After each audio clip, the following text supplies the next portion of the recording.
Hi everybody, this is Delmar here, and this is BlackCross, and welcome back to another Mullins Studios podcast. It's been a while. Yeah, we do apologize. We've been busy. And then again, I don't think we were guaranteed to make this a weekly saying, just something if we get around, we get around. Yeah, we still got plenty of discussions to bring up, but still. Somewhat.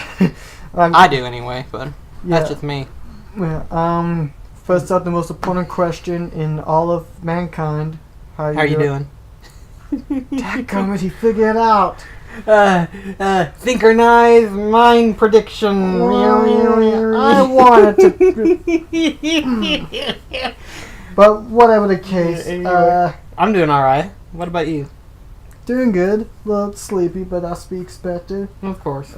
For first topic, I want to talk about is something that we mentioned last week when we were getting food, and that's the idea of a video game themed bar, restaurant, or whatever. I don't know if there's one in existence. It is. Surprisingly, there actually is, mostly because Pat and Eden recently talked about it. I hadn't watched it yet, but they recently talked about how it is a thing if they were considering one to open their own, and I was like, I don't know.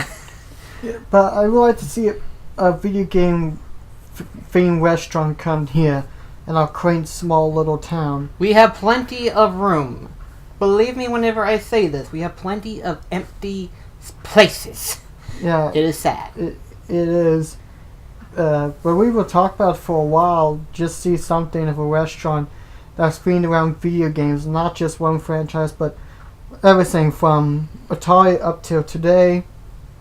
I also thought the ideal of whenever you're at a table, you can ask which console of your choice, and you get to sit in the table, and there's like a television monitor in your TV with two controllers, and you guys can play games and stuff, and to make sure the cords don't get scratchy, you can like pull on the controller to extend it so the cord is back when your food is ready. Retractable, which they do make the little mechanism to retract and stuff, so it would be a matter of like experimental to see how it would work out, but it is possible. My curiosity, though, is, I mean, obviously, there are, like, party games for every console so far. There has been party game of some form.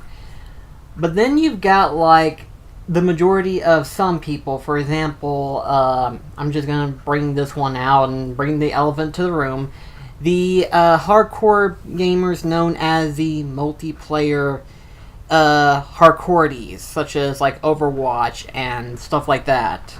They can do that as well if they want to. Have like a separate lounge, and when they say table 42, they can come to your table and pause or whatever.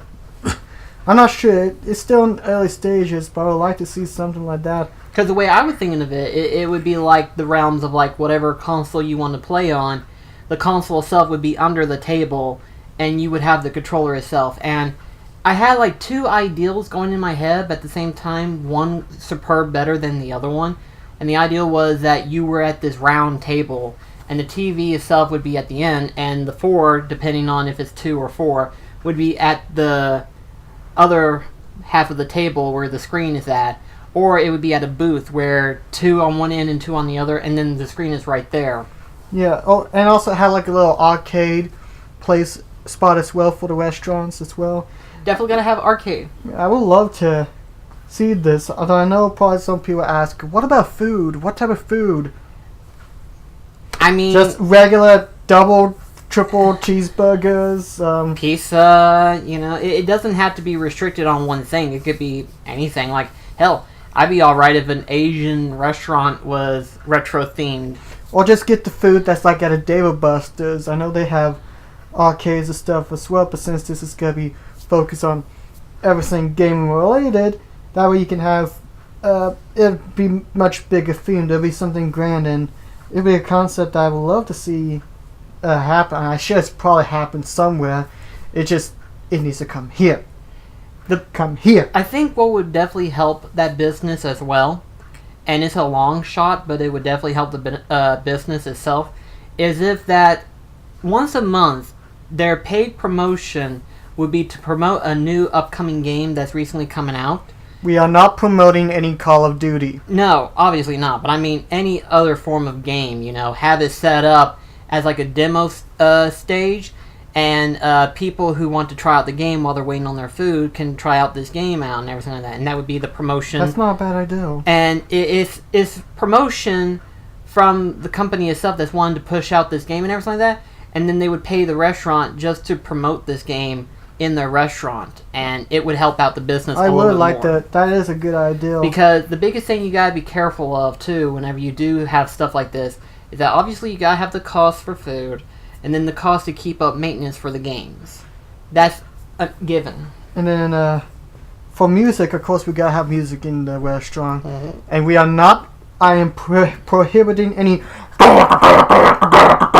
stuff. I can't stand that crap. I just can't. But have like custom video game, like have video game themes play around. That'd be cool. Whether it be directly from the game or like someone doing a guitar cover. I think we could pull stuff like that off. I mean, that's something I would like to invest, but I know, for one, I know nothing about restaurants, and two, trying to get all the games and arcades and stuff set up, it'd be extremely costly, but it will be something that'll be magical to see. It's not so much costly for the consoles and stuff like that. What's going to be costly is getting the space that you need. And really, the best way to do it is if you got like 2 occupied buildings that are side by side. Or just take that Ryan's that's abandoned. Yeah, that's true. It's big enough. We have a Ryan's down here that's been sitting there abandoned for 3 years. No one's touched it. Supposedly they were supposed to renovate that into a Golden Corral, but it's never been done. Hell, we've been told a bunch of stuff is supposed to be coming to Crossville, and so far, nothing been changed. It's like the landscape has stayed the same so far, and it's like for the past 3 years, these rumors are floating around, and it's like, until I see an excavator and all sorts of different mechanical tools used to landscape a field, I don't see anything coming here until. But I would love to personally make a video game themed restaurant. It would be like a nice little fun. Well, I wouldn't say hobby because then you have to do a lot of work, but something like that to see happen. I would love to see and just see people come in happy and seeing, oh, there's NES games there, there's N64 there, there's PlayStation 2 there, and every week we would change the games out from the system. That's a good idea. Weekly, and that would increase people to come in every week. You know. Yeah, it would. I would love to see something like that. It would be extremely fun to do. Although for the hours, have like open at 9 for literally at the dab and lunchtime, then close and then close to about 2 in the morning. That way we can have like a little late night happy gaming fest tournament held, and every tournament we will give the people a prize of free food for the week or something. Make it more engaging. That'd be cool. Yeah, I don't know. It's just something I would love to work on, but again, don't know anything about restaurants. It would be fun. I wouldn't say 2 in the morning, because depending on people and as well as teams, because I mean, not to say teams are a problem, it's just we have to respect the curfew. So it would probably be at 11 more than likely. Yeah. But I think I liked the ideal, because most restaurants usually close their doors right at 9 or 10. And so if we had like a small little tournament starting at 8 and something like that, it'd be nice. And especially if it starts at 8, you get other people who first comes in through the door and they see a tournament thing starting up, and they get involved in it, and then the next time they come in, they actually participate in the tournament. Yeah. So it'd be pretty cool to... It's like, my fellow friends, you will get a grand prize of a little IOU coupon for a whole week of free food. I don't know about a whole... Okay, a whole day of free food. A one-time meal free food. That'd be... On the house. Yeah. So get on the roof. Your table's ready. That's funny, but yeah, I like that idea better, because there ain't no way you can do a whole week. Cause I was just getting too excited. That would be nice, believe me, that would. But you gotta think of the income rate, you know? Be reasonable with the income rate, but at the same time, don't go overboard with free stuff, you know? We could do free stuff all the time if we wanted to, but if we had the... Let's put it this way, if we had people donating to that restaurant just to keep it running and everything like that. That would be something different, you know? Or have like a potluck type thing, you know? People who wants to participate in the tournament, they put $5 in, and then that would make the whole week aspect of the free food itself. But that's just an ideal brew-in, per se. It's not a guarantee type thing. It's not a, oh, we're thinking about this, so we like to have some ideas. No, this is a proposition to anyone who wants to do something like this. Then they could. True. Okay, anyway, I'm now getting hungry, so we better hurry fast. Okay, what's your discussion? Because my stomach's... Ugh. You should have ate before we started like I did. I did, and now I'm hungry again! Okay, well, I've got a lot of topics, some of which had recently been news that we've been getting, mostly involving Nintendo. Now, most of it's good, but most of it's confusing statement. If it's the online saying, I ain't answering because I don't care. Well, don't care. It's not so much caring, it's so much of like what Nintendo's planning on after this whole debacle. Like, the first thing that they had officially announced is the fact that the pricings of the individual membership length, for example, the 1 month, the 6 months, the year, and then the, what was it called, the family plan where you get the cloud server? I think so. Honestly, the prices themselves aren't bad. And that's the one thing that people don't complain is the prices, because the fact that technically, when you compare it to like that of Microsoft and Sony's online servers, they're $60 each. In Nintendo's case, they have it a little bit at a fairer price. And I don't know if this will change later on, which you never know. This is them first doing a paid online service. But it makes sense for them to charge it the way it is. What the biggest conversation that's going on right now is that of the virtual console, or rather lack of virtual console on the Switch. And a lot of people are complaining about this one, but I don't see it as a problem. But rather, they didn't say they were stopping the re-release of retro games themselves. They did not say anything of that form. Well, we don't know if it's going to be called something different. They said they're not bringing back the virtual console, but that doesn't mean they're not going to bring back the older games. Maybe they're going to release them through the online subscription. Maybe they might rename it from virtual console to Nintendo Classics Library or something. And this is actually something about the online servers that I don't understand. And that's they only listed the NES games. Fair, they'll probably add an SNES and over soon. The only issue, and Tommy told me this, if you want a game, you can't purchase it. You can't. You get the game, well, hundreds of games on a subscription, and you cannot download it. Or like you can, but once your subscription's done and you don't reapply for it, you lose that game.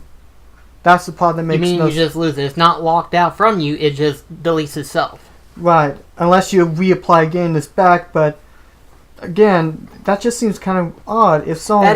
That's way odder than most.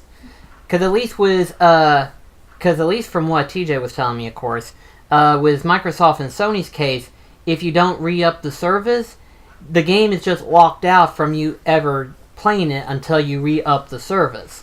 Which technically, I mean, it's the same difference, except they don't take it from you. You still got the save data, but they don't take it from you. You're just locked from playing it.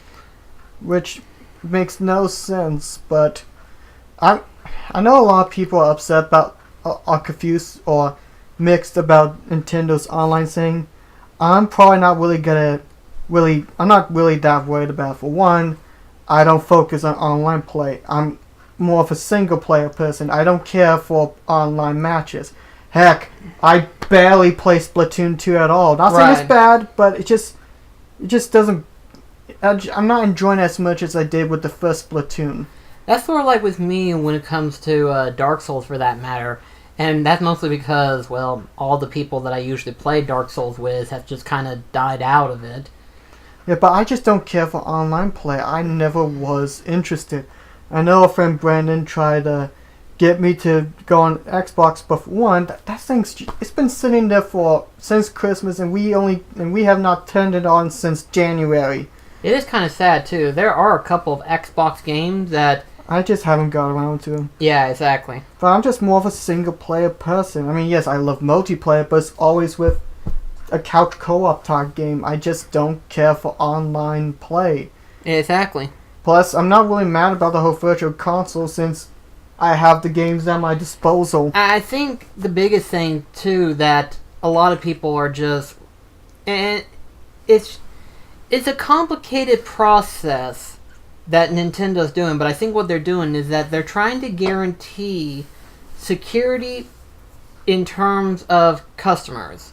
Like, obviously, in terms of retro games and stuff like that, they want to keep people into the service itself and to keep reapplying the service to try to keep them to stay into that service.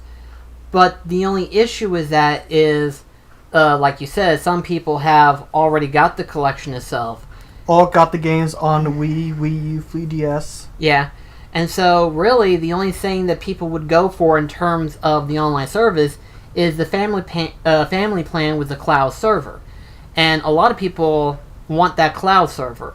A lot of people want that. And really, cloud servers have to have a fee just so that way they can maintain and hold your data.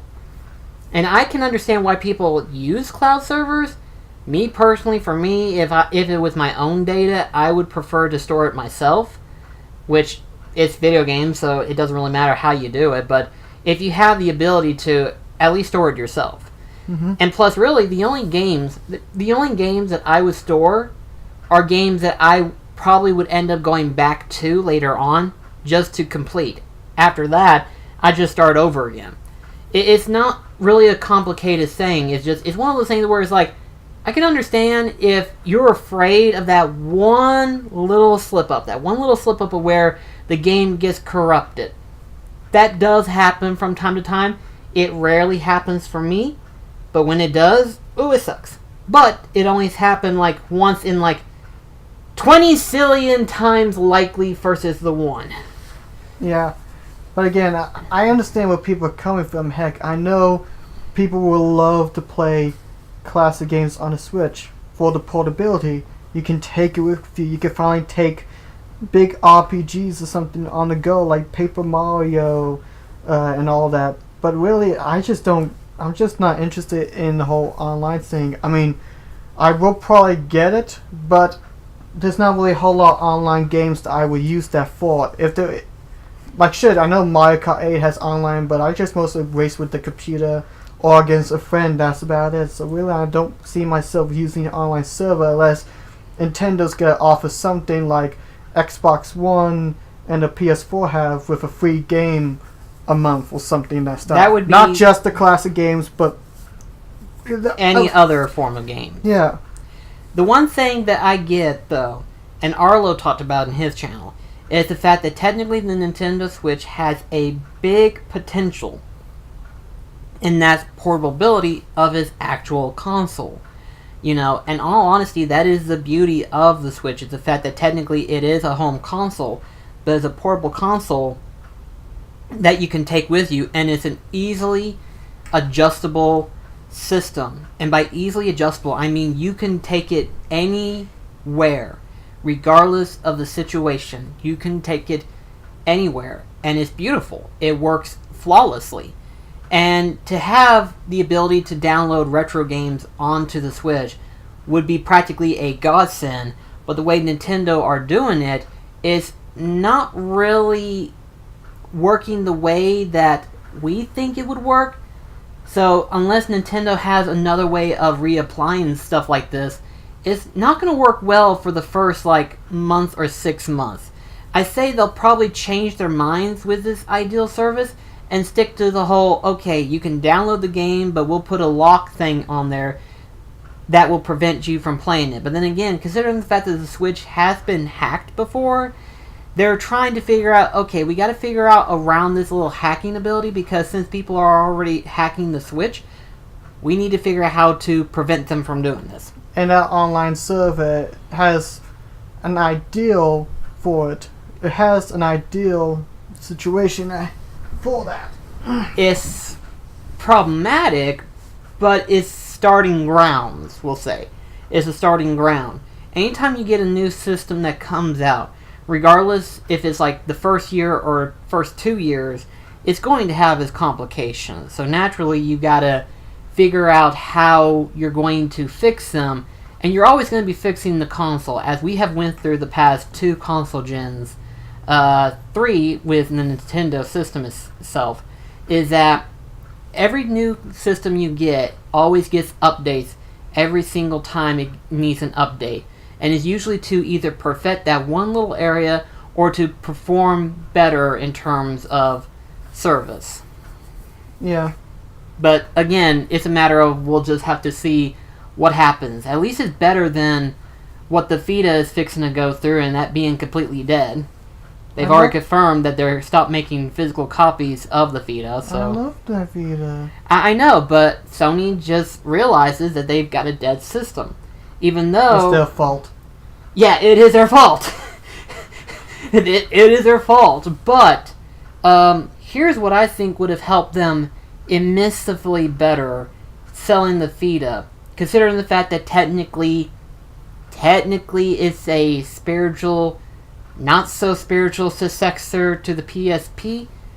And by saying somewhat and not somewhat successful, is that it does have cross-platforming playing between the 2/3 system, depending on if you're playing a PlayStation 3, PlayStation 4, 2, PlayStation Vita. And that's the fact that they all share save data. Record, the way they did it with the PS Vita, you had to buy it twice unless you downloaded it. If you downloaded it, then you only had to purchase it once, but if you had the physical version, you had to have purchased it twice. And that's kind of the flawed part. However, though, if they were to push out, and I mean push out, retro games, PS2, PS1s, and stuff like that, if they were to push them out there religiously, it probably would have sold even better. You had the ability to download it on the PS4 and then converge data to the PS Vita and share the same data. It would have helped it better, but they didn't do it. And that's something I wish they would have carried over whenever they did the PS Vita, is to do that same situation, but they never pushed it. I loved the PSP because whenever they had the PlayStation 1 games where you downloaded it, and if you had that data, so long as you were logged into your account, you can have the same game on both consoles, and it could share the same data. And in all honesty, that was like the ideal way of being able to use the PSP in its perfection. The PS Vita, the way they advertised it was so confusing. It just didn't lure people into what should have been a successful handheld system. Yeah, I just like I just think it's a great system. It's like the Wii U, but has felt less, as people will mention the Wii U time to time, with the Vita, barely people mention it at all. And even though my list of games that I want to get, I only got the Vita just because of Neptuna. I'm just going to say that. I only got it because there's so many Neptuna games. It's like, I want to play them. And now that there's also the PlayStation TV, where you could play Vita games on a TV, which will help for me a lot, especially when I do reviews. But the Vita itself is very comfortable. When I bought it and played the Jack and Daxter trilogy, which isn't that great on the Vita, it suffered really poorly frame rate wise, but it feels so comfortable in my hands. It really does, and I love the touchscreen. And I'll be playing on. There's many games I discovered on there that I want to try out, like Terraway, which I know is on the PS4, but I'm gonna get the Vita version first. Then there's Valhalla, which is a cyberpunk bartending game that it looks really interesting. I gotta download it, but they're gonna make a physical copy through limited games, so I'll be getting that. And you can also download like PlayStation, PSP games and all that. It has good games on it. It's just it was poorly marketed, and the fact that Sony has not done anything. I mean, the last E3 announcement that we recall with the Vita was Undertale coming to PS4 and Vita, but it was mostly marketed for PS4, and Vita was briefly mentioned at the end of the trailer, like, also coming for PS Vita, bro! The end. That's it. Sadly, you're right. Yeah. And it's a great handheld, it really is. I think the touchscreen is even better than the 3DS. It is. Then again, it is much more bigger and a bit more responsive, but that's just personally me. Right. Honestly, I hadn't really played the PS Vita, but in terms of like what I've liked it in terms of like systems, because during our camping trip, I brought both the 3DS and the PSP. You played the PSP more. Yeah, and I think it was probably because of the game that I played. But I tried playing the 3DS a little bit, but I ended up playing the PSP more. And I think it's either because of the comfortable controls. It is. You're not wrong.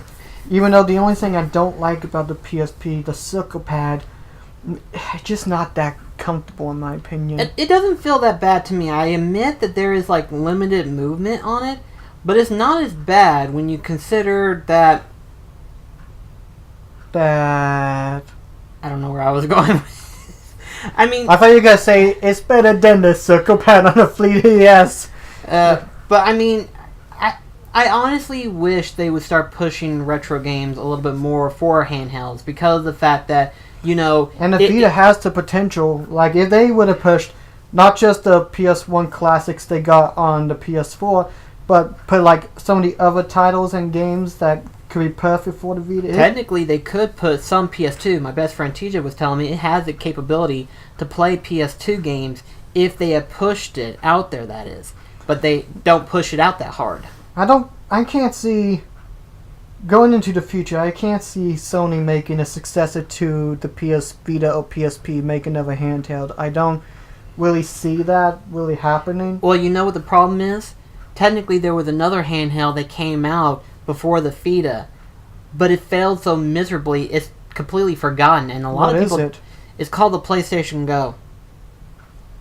Oh! It is a very tiny handheld system.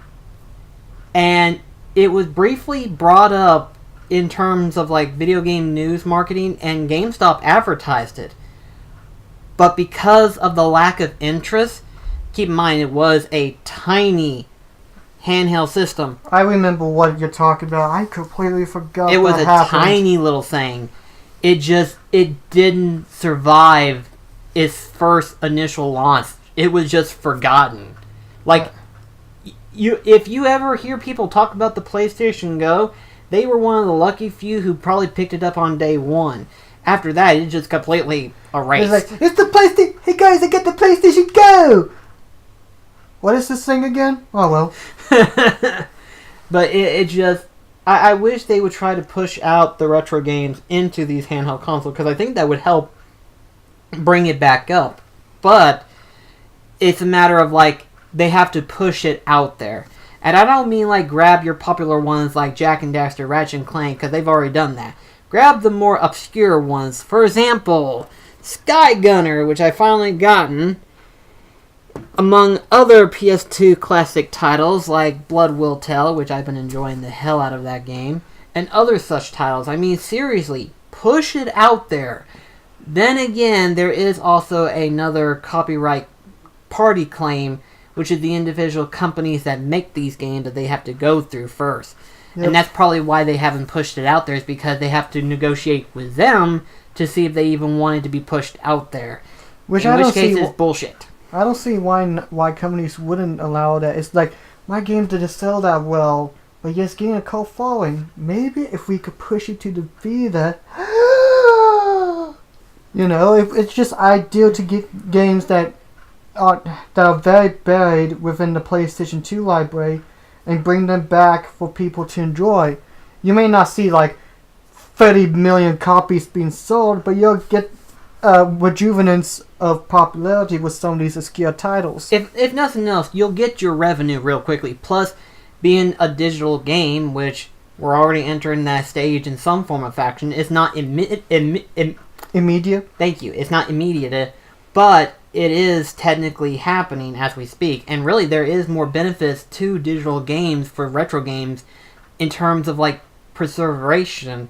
It's just a matter of, hey, is it available or not? Or is it going to be? You know, I would be all for retro games being put digitally so long as it is out there. Record, I'm not expecting every single football, basketball, soccer, EA game in existence because that's just stupid. And repetitive. But at least get the main titles, like I've said, Blood Will Tell, Skygunner, Armored Core, and stuff like that. Try to get those out there so that way people can jump on board this bandwagon. And I'm not saying it has to be all out on day one. No. Have it available, you know, have like, I don't know, 10 per week if you can. And if you do have the ability I think 5 per week would be better. 5 per week would probably be better than, yeah. You know, launch 5 per week at a time. That way people can see what you're doing, and that way you can get them slowly getting engaged with it, you know. It would be nice. I would. It would definitely help purchasing some of these other games, because Blood Will Tell was the most expensive game I purchased. Next to this one. I don't know. You're talking to the same guy who spent $200 on Loco for Famicom. Then again, you would have had to purchase the official version, which was like, what, $500? Little Samson? Yeah. No, $1,400. Sorry, went up that high. And the game is very, very notorious for people making bootlegs and stuff, so... That is true. No. Just, no. No. But, now I want to talk about this. I know a lot of people are gonna hate me for saying this, but I need to say this out. And thankfully, my good friend Tommy knows where I'm coming from. Last couple weeks we had Avengers Infinity War come out. Right. And when it comes to the Marvel films, compared to all my other friends, including you and all the others, I am a very casual Marvel person. I don't hate Marvel or DC, but I don't really have big interest. And I enjoyed the movies fine. I like Iron Man, The Dark Knight. And I know the movies are good. They're made great. They're always good with telling a story and actors. But lately I've been getting really burnt out. Kind of getting annoyed seeing so many of these films and movies getting released so much over time. Like, we're getting so many different Marvel shows, so many DC shows, so many movies releasing over the year. And I'm not saying I hate them, of course not. But I'm just getting burnt out of seeing them all over the place. I'm just like, I don't even know where I'm going with this. It's getting to a point where you can't catch up with it because you're not given a break to enjoy other medias that you like. Yeah, it's like whenever people suggest me to try out other games like Metal Gear Solid or Undertale, it's like, but I want to try out this game. And them mocking me because I haven't played any of the major titles or have caught up with other games. It's like, I want to enjoy stuff that I know I will like, and I don't have enough time in this life to focus on all these Marvel movies, DC superhero shows. It's just hard to catch up, and it just gets kind of annoying when people ask me, have you seen Avengers Infinity War? No. Will you be seeing it next weekend? No. Will you be seeing it tomorrow? I'm not gonna see it! But it is a very unconcerned issue with Marvel, considering the fact that they continue pushing out these movies. Hell, they're pushing out like 3 per year, and then you've got these Marvel shows that are being pushed out like 2 shows per year. And I mean, I'm glad that, and I know people say, but they're really good, and I trust them. I trust their judgment because they do write solid stories and characters. But you ever heard the phrase "too much good can be a bad thing"? Like you're getting so much stuff that it can be overwhelming. It's like you're not getting excited. It's like, no, come to Infinity, Avengers 5! It's like, yeah, we knew all along. We know it. You've been pushing them out so much. I really hate to say this. I really do. But it's getting kind of like Call of Duty in a way, where they're pushing this so much every year that it doesn't feel like the same excitement which you're getting as now.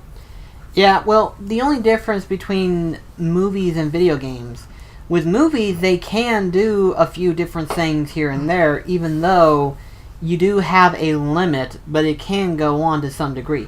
With video games, if you just make them every year, it literally will be the same formula. Well, heck, I know some people have complained that most of the Marvel movies have the same story format almost, especially with the beginning stories for each superhero, almost. And I know a lot of people gotta hate me, and I'm not saying I hate Marvel or DC, but I'm just getting sick of them, and I doubt that I'll be. Not saying I'm not gonna boycott them, no, but I doubt I'll be watching them every single year. I might rewatch, like Iron Man or Captain America, just because those are good movies. I just don't have the time to watch all these movies. It gets so crazy. The problem with the Marvel Cinematic Movie series, and I'm going to call them the Marvel Cinematic Movies and not the Marvel Cinematic Universe, because if you count the TV shows and stuff like that, you're never going to get anywhere. No, and you're never going to get anywhere. So don't even count those. Those are fun little things if you want to have that extra little stuff. Although I do appreciate that they don't make them like the shows will give hints for the movies, but aren't like you have to watch the shows before you watch the movie to catch up. Yeah, that's a good thing. I'm glad they do not do that, because when TV shows do that, you will be lost. So I'm glad they haven't done that, thank goodness. Yeah, that's a good thing. They don't do that, but it does give... For those who are those bigger superhero fans, that is something else to add on to the experience. That's fine. Well, heck, I know Mom West, they love the S.H.I.E.L.D. series. They love it. I personally couldn't get into it myself, so... I was focused on watching Thomas the Tank Engine. I can't focus. It's like I have 5 major franchises I love: Thomas, Neptuna, The Muppets, Super Mario Brothers, and Mickey Mouse. That's it. Those are the ones that I focus. I can't focus on every single pop culture thing. It's like... Yeah. But I think the biggest thing in terms of the Marvel movies themselves, and in my personal opinion, if you are going to do like a movie marathon type thing, I think so long as you include the movies of the Avengers, obviously, but then of course incorporate the beginning entries of the different superheroes, you know, the origins of how they start out, and then of course where the Infinity Stones are placed. That's your main concern. Because I was trying to read up to see what was the main movies I need to watch. Because in terms of what I have not seen, they are, and I'm counting. May I join with you? Because I think I'm behind around, like, Captain America Winter Soldier. I've seen that one. Crap. For the Dark World. I have not seen that. Okay, good. Avengers Age of Ultron. I've seen that, thankfully. That's actually really good. Spider-Man Homecoming. Have not seen that. I'm gonna be losing track of movies. Black Panther, Thor Ragnarok, Doctor Strange. And then, of course, the recent one being that of Infinity Wars. Yeah, but that's coming out. I heard that's coming out in July. The DVD's coming out in July. I heard August, but I wouldn't doubt it'd be in July. Like, that's way quick. Considering how popular it is, and considering we're already pushing for another Marvel movie. True. I think I'm also missing 2 other Marvel movies, but I'm not 100% sure. But the good thing is, in terms of movies that I have technically missed, there's only 3 that I have to watch in order to watch Infinity Wars.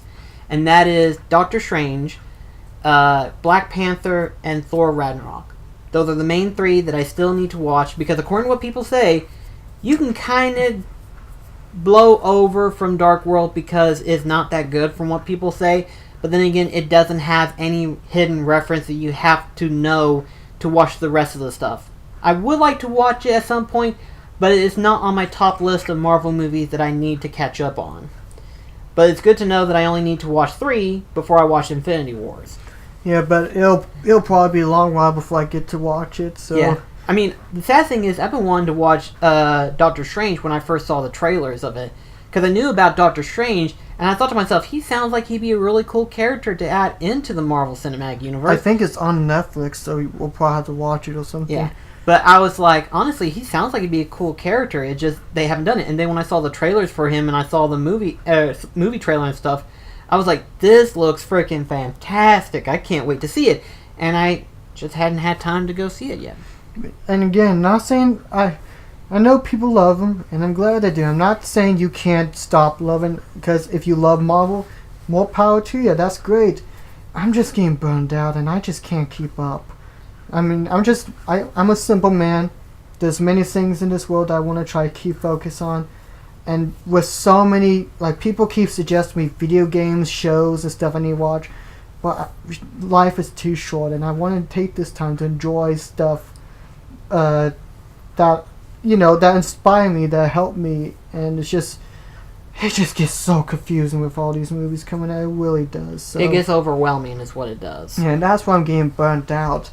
And it's not that, like, when I see merchandise of Avengers going off, I go, oh, no, of course not. Like, but it's just, when people are prompting me so much to go see the movie and stuff, it just gets old. It does. That's just me. It's sort of like with me with the Assassin's Creed series. I'm still burnt out from the series.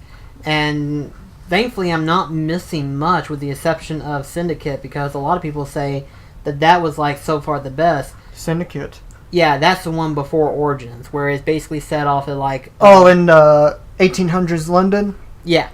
Oh, it has a choo-choo. It does look good, don't get me wrong, it does look good, but the only thing that I hate, and from what people say they have improved based on that, but I hate the actual main character who goes into the animus stuff.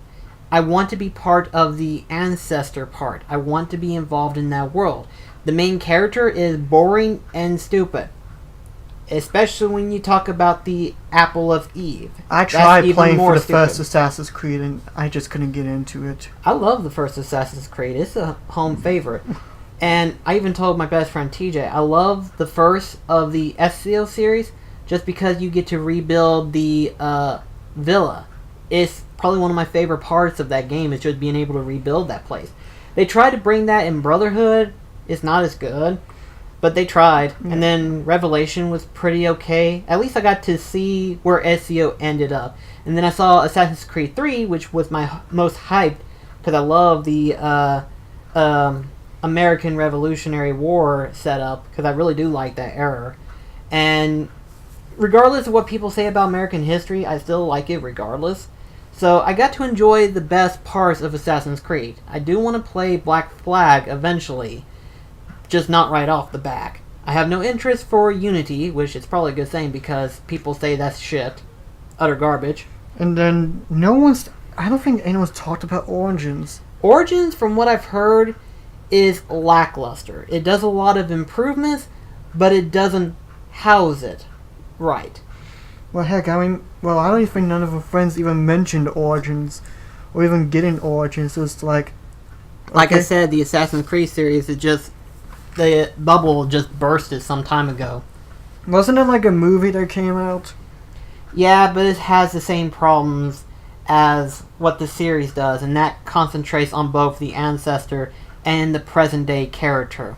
Can't they just have it focus on the ancestor part? I wish they... I mean, heck, Assassin's Creed was originally gonna be a, crap. How will I forget the name of that series? The Prince of Persia. It's gonna be like a Prince of Persia, but they decided to scrap it, but keep that concept in a brand new IP. Since Ubisoft owns Prince of Persia. Honestly, they would have done better if they just had done something like that, and not do a present-day correlation with the ancestor part, because in all honesty, when you do stuff like that, it just makes it confusing to the audience. Or at least to me. Although since we mentioned the Assassin's Creed movie, I actually want to rewatch the Prince of Persia movie. That is a good one. I actually liked that. That was actually another good video game adaptation. Still need to play the series, but I will eventually someday. Yeah, although I think they said the one on PS2 is like the best one, so that's probably you'll have to add that to your library. The PlayStation 3 version is PSP2. The PlayStation 2 Prince of Persia. I know, but I mean the PlayStation 3 port of the HD collection. Oh, they did? Yeah, they've done an HD series of the Prince of Persia series. I didn't know about that one. Yeah, technically I've got them. I don't have the PlayStation 2 versions, which I'm still on debate if I want to get the PS2 versions, because technically I've got the PS2 versions of the Hitman trilogy, which it turned out to be cheaper than the PlayStation 3 HD release by like $10 cheaper, technically. Yeah. So I was like, why not? Yeah. Well, it's like I still got the PS2 versions of the Ratchet and Clank and Jak and Daxter, even though you got the PS3 sets. But yeah. Too much PSP. PlayStation. Thank you. It gets really annoying. Yes, sir. You want to do one more question before we head out? Have you got a question? Actually, I didn't get any viewer questions. Oh, okay. I was about to say. So like one more topic before we close out. Okay. My stomach is getting angry. Shut up! Okay. So here's a question, and I'm going to ask it in a way that makes it to where it has what you've got right now versus what you're looking forward to. Okay. And that is, what is your holy grail, being that of what you have now and what you're hoping to attain later on? Holy Grail, like in terms of games, or? It can be games, accessory, just whatever involving the gaming system itself. What is the holy grail that you have, followed by what is the holy grail that you're hoping to attain in the future? Well, first off, all of my games are equal. None is greater than another. Even though one I may have paid more for others, but regardless, I view all of them as equal. So nothing I claim as a holy grail, nothing that I keep locked up, dust free or anything. So that part is out of the way. But in terms of holy grail, I did mention some stuff, like in my games in the Dale Marshall episode where I mentioned expensive games. Uh-huh. I mentioned 5 that I would love to have in my collection. There was one that I would just like to have for historic but not really play, Devil's Third. Then there was like some rare N64 games like Clay Fighter 63 1/3 and then Stun Racer 64. But I think the Holy Grail would be the Nintendo 64 disc drive in the box. I wouldn't want to get all 9 games, but just being able to get the disc drive system. And the funniest thing is, we went to a store literally last month? 2 months ago at this 2 point. months ago. We went to CN Games at Knoxville at the West Side Mall, which is a very good store to check out. We were looking around, looking at the games, and then all of a sudden, I was thinking I would never see this face to face, but in the store where they have the 64 games, they had the box of the Nintendo 64 DD. It was staring right in my face. I didn't get it, obviously. It was $1,500, so I couldn't afford it, but I freaked it out seeing that, because that was just literally... Because keep in mind, there was only 15,000 of these sold. That's a pretty small number, and any chance of that coming to America will be very small, unless some collector decide to give it away, or something like that. And just seeing that up close was very shaky, very shaky indeed. So it's like, yeah, that's the holy grail, almost. I wouldn't get every single game for the disc drive, even though there's only 9, but to be able to have just a unit box and everything would be like, that's my holy grail, because I wouldn't be able to play it with my US N64. But what's your holy grail? I'm just curious. Is the one that you have now, or? Well, the one that I have right now is actually that of Blood Will Tell. I honestly did not realize how much of a hidden gem this game was until I started playing this game, and the more I get deeper into the game, the more I realize, why has no one talked about this? Especially to moi. Remember how I said I want a video game where it has numerous amounts of bosses? This was that game. Yes, and it has a unique story. A bizarre story, but a unique story itself. And it just... I recommend you guys check out my Let's Play of Blood Will Tell, just so that way you can get an idea of, like, what this game is. It's just so crazy, and the bosses themselves are just out of this world. Like, I'm not saying they're better than Kingdom Hearts, but the amount of, like, differentiate of bosses is the best part.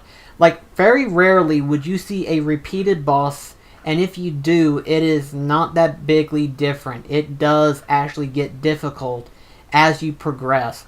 And it's just, I was so blown away. And would I say, was it worth the $170? Absolutely. I think, in my personal opinion, I found the one game that I've been wanting to play for years now. I wanted another game. And it was worth paying, which is good. To me. I wouldn't say for the next person it was, but if you can find it for less than $100, grab it while you still can. Yeah, even if it's just a disc alone, just grab it. Because, quite frankly, I was very surprised as to how much I actually ended up loving this game. It's just, oh my gosh, I absolutely love it. And the best part is, technically, you can't find all 48 on your first playthrough. Some of them are actually hidden very well. And some of them you have to do certain things. Like, for one, the only way you can get to this one, and it's relatively early on in the first chapter, there's actually a tree that you have to break down, and it falls towards this waterfall. You then hop on this dead tree trunk, walk towards the waterfall, and the demon's right on the other side of that waterfall. They have them hidden pretty well.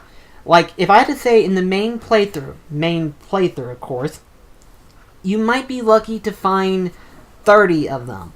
The rest of them are hidden fairly well. And the good thing is that when you beat a chapter, it tells you how many things you have left to look for.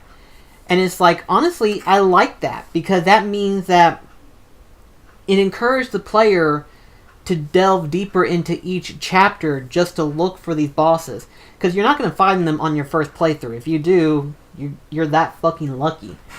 But I just love it. It just, oh my gosh, I wanted this game for a long time, and I finally have it in my hand. Where does it place on my favorites? It's hard to say right now, because in all honesty, I'm just right now playing through the main story. There are 2 other modes. I haven't looked into it, but there are 2 other modes that are question mark, but they get unlocked when you beat the main story. What they are, I don't know, and I'm looking forward to what they are. You're gonna be very intrigued. But if it turns out it's a boss rush mode, that's it. Kingdom Hearts is in trouble. Although it has a rival. Do you have a Holy Grail that you won't like to get in the future, or do you think you're pretty happy with Blood Will Tell? In all honesty, and this is going to depend on like what goes on from here, but in all honesty, if I can find another game that is sort of like Blood Will Tell, Kingdom Hearts in some form of faction, I think that one would also be part of my Holy Grail as well.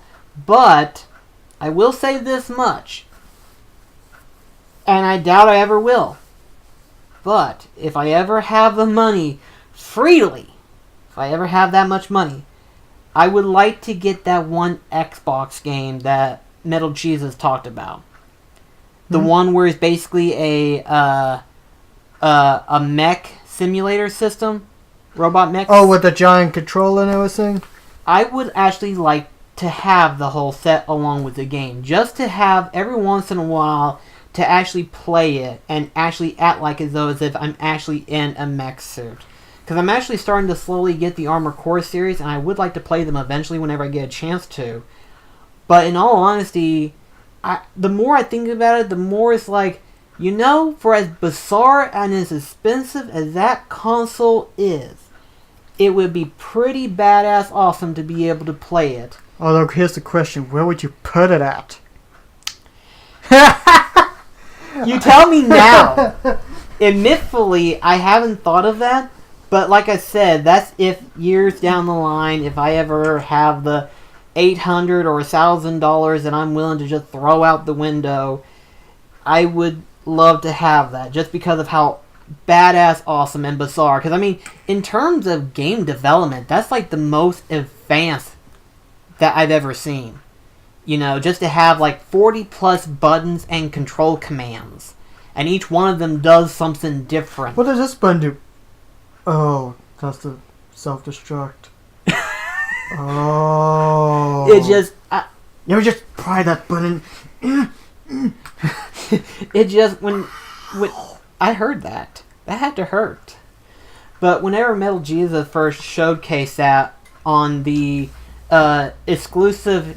what was it? Exclusive games on the Xbox or hidden gems on the Xbox? I haven't seen all his videos because, again, time is short. I will try to look that video up and place it in the description box for you guys.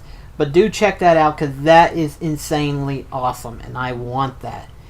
It's extremely expensive though, so good luck getting one if you can. And if anyone ends up giving me one, you're too good. I'm not worthy.